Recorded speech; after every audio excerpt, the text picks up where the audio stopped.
یہ ایک پراسرار اور خوفناک کہانی ہے جس میں ایک لڑکی کی وجہ سے سارا خاندان تباہ و برباد ہو گیا۔ ڈیرہ اسماعیل خان میں نور باغ ٹرمینل کے پیچھے کھجوروں والے باغ کے ساتھ عیسائیوں کا قبرستان ہے جس کو گورا قبرستان کے نام سے یاد کیا جاتا ہے۔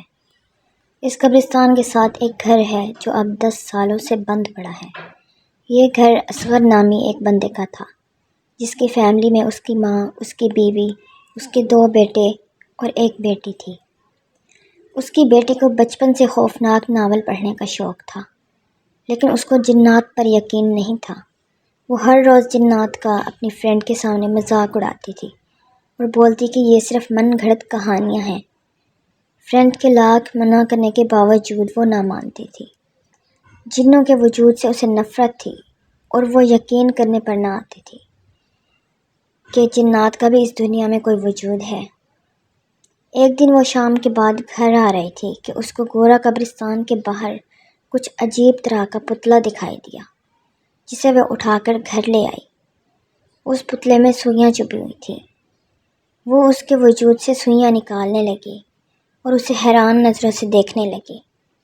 اسے جنات پر تو یقین تھا ہی نہیں، اس لیے اس کا دھیان کالا جادو کی طرف بھی نہیں گیا۔ اس نے ساری سوئیاں نکال لی اور اس کو اپنے کمرے میں شیلف پر سجا دیا۔ 2 دن کے بعد گھر میں عجیب و غریب واقعات ہونے لگے۔ گھر کے تنور سے عجیب قسم کی بو آنے لگی اور جب تنور میں جھانکا تو اس میں ہزاروں کی تعداد میں چیونٹیاں تھیں جو جل رہی تھیں۔ یہ دیکھ کر سب کا دل دہل گیا۔ اس کے بعد گھر کی عورتوں کے بال جھڑنے لگے اور عورتیں نیم پاگل ہو گئیں۔ اصغر کی کتابوں والے گودام میں آگ لگ گئی۔ اصغر کا چھوٹا بیٹا قبرستان میں مردہ پایا گیا۔ چند دن بعد اصغر کا بڑا بیٹا بھی مارا گیا اور اس کی پیٹھ میں ساری سوئیاں چبھی ہوئی تھی۔ اصغر کی ماں نے چھت سے چھلانگ لگا کر خودکشی کر لی۔ اصغر کی بیوی بھی کمرے میں مردہ پائی گئی۔ اس طرح ایک خاندان ایک لڑکی کی وجہ سے برباد ہو گیا۔ اب بات آتی ہے اس لڑکی کی کہ وہ کہاں گئی۔ تو وہ لڑکی یہ سب صدمے برداشت نہ کر سکی اور پاگل ہو گئی، جسے ایک عورت آ کر لے گئی۔ وہ عورت معلوم نہیں جنات میں سے تھی یا انسانوں میں سے تھی۔ اس کے بعد وہ عورت اور لڑکی غائب ہو گئے۔ سنا گیا ہے کہ وہ عورت اور لڑکی اس قبرستان میں کہیں کہیں کبھی کبھی دکھائی دیتے تھے، جس کی وجہ سے قبرستان کی 4 دیواری کر دی گئی، لیکن اب بھی ان کا وجود وہاں ہے۔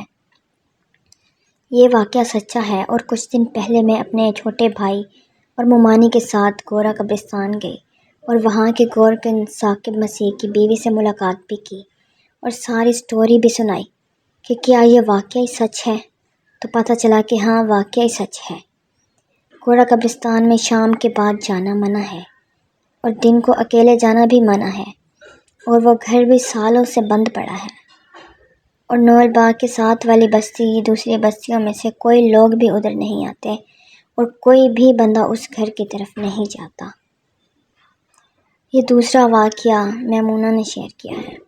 وہ بتاتی ہیں کہ یہ واقعہ میری ایک ٹیچر نے سنایا تھا۔ کہتی ہیں کہ ان کے علاقے میں ایک صاحب رہتے تھے جنہیں سب لوگ عزت سے حکیم صاحب کہتے تھے۔ وہ نہایت ہی نیک، سمجھدار اور روحانی علم رکھنے والے انسان تھے۔ ان کے پاس لوگ علاج کروانے اور مسائل کا حل پوچھنے بھی آتے تھے۔ ان کے گھر میں ایک لڑکی کام کرنے آتی تھی۔ زیادہ پڑھی لکھی تو نہیں تھی مگر تمیزدار اور سلجھی ہوئی تھی۔ ایک دن دوپہر کے وقت وہ کچن میں روٹی کے لیے آٹا گوندھ رہی تھی کہ اچانک ایک بلی کا بچہ آ گیا۔ بار بار آ کر اسے تنگ کرنے لگا۔ اس نے اسے کئی بار بھگایا مگر وہ باز نہ آیا۔ آخر تنگ آ کر اس نے قریب پڑی کوئی چیز اٹھا کر ماری جو بلی کے بچے کے سر پر جا کر لگی۔ بچہ بھاگ گیا اور وہ دوبارہ اپنے کام میں لگ گئی۔ شام کے قریب جب حکیم صاحب گھر آئے تو کچھ دیر بعد دروازے پر دستک ہوئی۔ دروازہ کھولا گیا تو باہر کچھ عجیب سے لوگ کھڑے تھے۔ نہ عام سے کپڑے تھے ان کے، نہ عام سی شکلیں۔ انہوں نے آتے ہی کہا، آپ کے گھر میں ایک لڑکی ہے، اس نے ہمارے بچے کو مارا ہے، اس کا سر پھٹ گیا ہے، ہمیں اس سے بات کرنی ہے۔ حکیم صاحب فوراً سمجھ گئے کہ یہ عام لوگ نہیں، یہ جنات میں سے ہیں۔ انہوں نے بات سنبھالنے کی کوشش کی اور کہا، وہ لڑکی کم عمر ہے، اسے کچھ پتہ نہیں چلا ہوگا، انجانے میں لگ گئی ہوگی، معاف کر دیں اسے۔ مگر وہ ماننے کو تیار نہ تھے اور بولے، یا تو اس لڑکی کو ہمارے سامنے لاؤ ورنہ انجام اچھا نہیں ہوگا۔ حکیم صاحب نے کچھ وقت مانگا۔ وہ لوگ کہہ گئے کہ اس لڑکی کو اکیلے ایک کمرے میں بھیج دینا آج رات۔ حکیم صاحب نے لڑکی کو بلایا، سارا ماجرا بتایا۔ وہ گھبرا گئی اور کہنے لگی، مجھے کیا پتہ تھا کہ وہ بلی کا بچہ نہیں تھا، میں تو بس خود کو بچا رہی تھی۔ حکیم صاحب نے اسے کہا کہ وہ وضو کرے، قرآن لے کر کمرے میں جائے اور بس تلاوت کرتی رہے۔ اگر وہ آئیں تو فوراً معافی مانگ لینا ان سے، شاید وہ مان جائیں۔ لڑکی کے پاس اور کوئی راستہ نہ تھا۔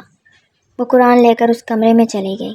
گھنٹوں گزر گئے، پھر اندر سے کچھ آوازیں آئیں، مگر کسی نے ہمت نہ کی کہ دروازہ کھولے۔ آخر کا جب وقت کافی گزر گیا اور اندر سے آوازیں آنا بھی بند ہو گئیں تو دروازہ کھولا گیا۔ اندر کوئی بھی نہیں تھا، نہ لڑکی تھی نہ کوئی اور صرف ایک جگہ پر قرآن رکھا ہوا تھا اور زمین کے بیچ میں ایک جگہ سے دوپٹے کا کونا باہر نکلا ہوا تھا۔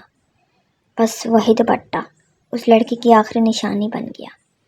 کہا جاتا ہے کہ وہ لڑکی پھر کبھی واپس نہیں آئی، نہ اس کا کوئی نشان ملا۔